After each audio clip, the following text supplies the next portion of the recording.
Hello दोस्तों, welcome to exam classes. दोस्तों, last वाली वीडियो में हमने समास को कैसे शब्दों से पहचानना है समास उसके बारे में हम लोगों ने डिस्कस किया था कि जैसे अव्ययी भाव समास, बहुब्रीहि समास, द्वंद्व समास, द्विगु समास हम कैसे पहचानेंगे कि किस शब्द में कौन सा समास है, वो हम लोगों ने लास्ट वीडियो में डिस्कस कर लिया था। बहुत ही सरल भाषा में हमने आपको पहचानने का तरीका बताया था।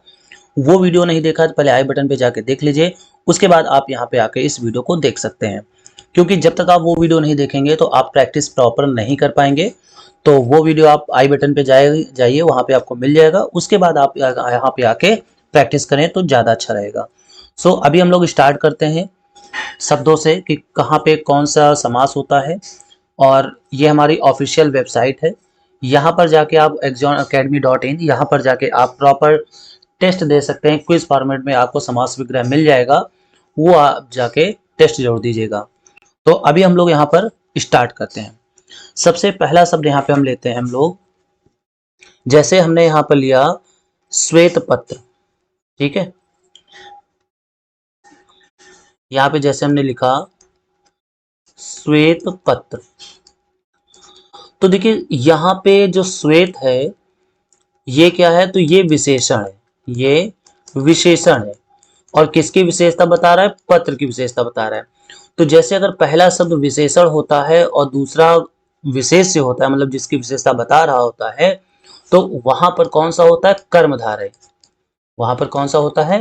कर्मधारय। मैंने आपको यहाँ पर बताया था कि कर्म ही व्यक्ति की विशेषता होती है, यानी अगर पहला शब्द विशेषण है तो वहां पर कर्मधारय समास होगा।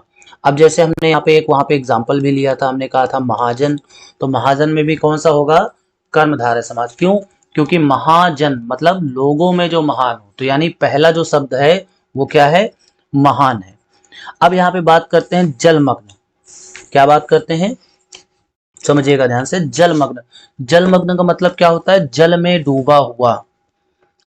जलमग्न का मतलब जल में डूबा हुआ, और जल में डूबा हुआ मतलब यहाँ पे कारक। ठीक है, यहाँ पे कारक का लोप हो रहा है। तो जहां भी कारक का लोप होता है वहां पे कौन सा होता है? तत्पुरुष समास। वहां पे वो कौन सा होता है? तत्पुरुष समास। यानी जो जलमग्न है वहां पे क्या हो जाएगा? तत्पुरुष समास हो जाएगा।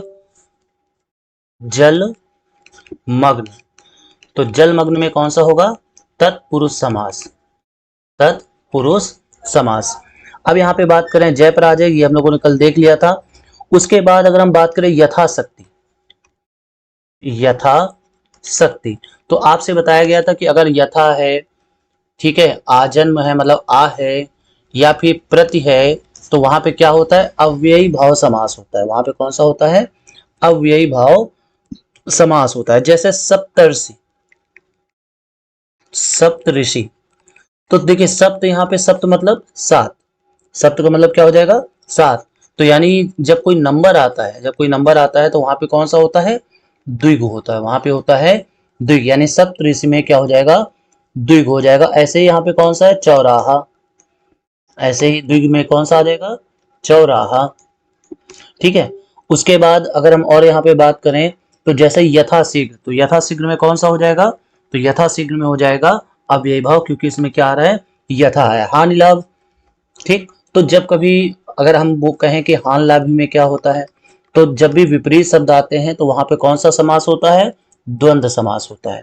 आई होप आपको यहाँ पे समझ में आ गया होगा। तो यहाँ पे और हम लोग यहाँ पे एग्जाम्पल्स देख लेते हैं। जैसे कि यहाँ पे है धनंजय। ठीक है, यहाँ पे हम लोग कौन सा वर्ड ले रहे हैं? धनंजय। देखिए धनंजय जब भी कभी भी किसी व्यक्ति का नाम, कोई भी नाम किसी तीसरे व्यक्ति को प्रदर्शित करता है तो वहां पे कौन सा समास होता है? तो वहां पे समास होता है बहुब्रीहि। कौन सा समास होता है? बहुब्रीहि। जैसे कि यहाँ यहाँ पर भी क्या हो जाएगा? यहाँ पे हो जाएगा धनंजय कौन सा? बहुब्रीहि। ठीक है, उसके बाद अगर हम बात करें यथाशीघ्र की, तो देखिए यथा आया है, यथाशीघ्र, तो क्या हो जाएगा? अव्ययी भाव समास हो जाएगा। उसके बाद यहाँ पे नेक्स्ट यहाँ पे कह दें प्रतिदिन, ये आपको बता चुके हैं। प्रतिदिन क्या हो जाएगा? अव्ययी भाव समास हो जाएगा। उसके बाद अगर हम यहाँ बात करें नरभक्षी, ठीक है, समझिएगा ध्यान से। नरभक्षी, नरभक्षी का मतलब क्या होता है? तो नरभक्षी का मतलब होता है नर को खाने वाला, नर को खाने वाला यानी मनुष्यों को खाने वाला।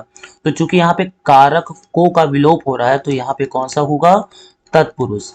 तत्पुरुष वहां पे होता है जहां पे कारक, कारक मतलब कर्ता ने कर्म को करण से, संप्रदान के लिए, ठीक है, अपादान से अलग, तो इस तरीके के कारक का अगर लोप होता है तो वहां पे कौन सा होता है, तत्पुरुष समास होता है।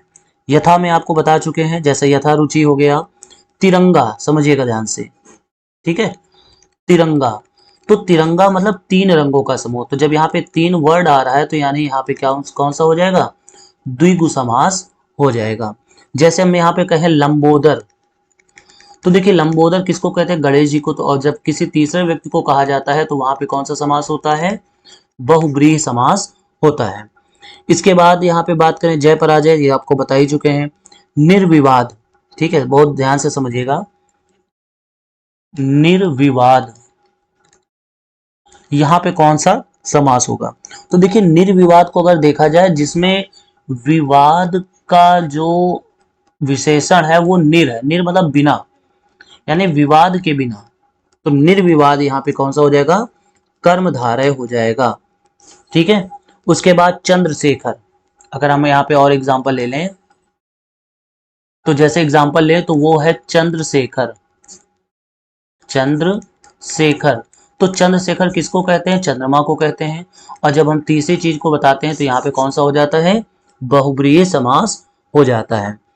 इसके बाद दशानन, अगर हम यहाँ बात करें तो दशानन किसको कहते हैं, रावण को कहते हैं। तो यहाँ भी कौन सा समास हो जाएगा, बहुब्रीहि समास हो जाएगा। कुल मिला के जब भी तीसरे व्यक्ति को दर्शाए तो वहां पर क्या हो जाएगा, बहुब्रीहि।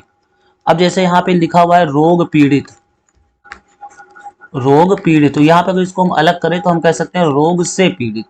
और रोग से पीड़ित मतलब क्या हो जाएगा, तत्पुरुष, क्योंकि इसमें जो कारक है उसका लोप हो रहा है। अब यहाँ पे जैसे वीर पुरुष, वीर पुरुष, तो वीर पुरुष यहाँ भी कारक नहीं, यहाँ भी कारक का वो विलोप हो रहा है तो यहाँ भी क्या हो जाएगा, तत्पुरुष समास। नील गाय, अब यहाँ पे अगर नील गाय में देखेंगे तो नील गाय यानी गाय की विशेषता कौन बता रहा है, नीला, यानी पहला पद विशेषण और दूसरा विशेष। तो ये यहाँ पे क्या आ जाएगा, यहाँ पे आ जाएगा कर्मधारय, यहाँ पे कौन सा आ जाएगा, कर्मधारय। अगर हम और एग्जांपल्स की बात करें तो जैसे त्रिनेत्र, ठीक है, बहुत ही अच्छा एग्जांपल है, बहुत ही अच्छा एग्जांपल है, मोस्ट इंपॉर्टेंट इसको मानिएगा, त्रिनेत्र। अब देखिए यहाँ पे तो समझ में आ रहा है त्रि मतलब तीन, और अगर कोई नंबर आता है तो यहाँ पे क्या होता है, द्विगु होता है। लेकिन हमें पता है कि त्रिनेत्र किसको कहते हैं, शंकर जी को कहते हैं। तो जब कोई शब्द किसी दूसरे को इंगित करता हो, दूसरे के बारे में बताता हो, तो वहां पे हमेशा कौन सा होता है, वहां पे हमेशा बहुब्रीहि होता है। इसका मतलब ये हुआ कि यहाँ पे हम द्विगु समास न करके हम बहुब्रीहि समास करेंगे। जैसे अब नेक्स्ट यहाँ पे बात करें नरोत्तम, ठीक है। अब यहाँ पे नेक्स्ट हम बात करें नरोत्तम, तो नरोत्तम मतलब नर में उत्तम, नर में उत्तम। तो उस केस में बताइए यहाँ पे में का लोप हो रहा है तो इसका मतलब यहाँ पे कौन सा होगा, तत्पुरुष समास होगा। अष्टाध्यायी, तो अष्टाध्यायी में क्या आ रहा है, आठ आ रहा है, अष्टाध्यायी आठ आ रहा है, तो इसका मतलब कौन सा होगा, द्विगु होगा। उसके बाद पुस्तकालय, यहाँ पे क्या हो जाएगा, यहाँ पे हम मान ले पुस्तकालय। अब पुस्तकालय मतलब पुस्तकों के लिए आलय, तो यहाँ पे भी कौन सा हो जाएगा, क्योंकि कारक का लोप हो रहा है तो यहाँ पे भी तत्पुरुष समास हो जाएगा। धनहीन मतलब, अगर हम यहाँ पे और एक एग्जांपल लें, यहाँ पे और एग्जांपल लेते हैं, तो अगर हमने मान लिया धनहीन, तो धनहीन का मतलब क्या हुआ, धन से हीन, और धन से हीन यानी विभक्ति का लोप हो रहा है, इसका मतलब तत्पुरुष समास यहाँ पर होगा। आजन्म, अगर यहाँ पे अगला शब्द लें आजन्म, तो देखिए आ रहा है तो आजन्म में क्या हो जाएगा, अव्ययी भाव समास हो जाएगा।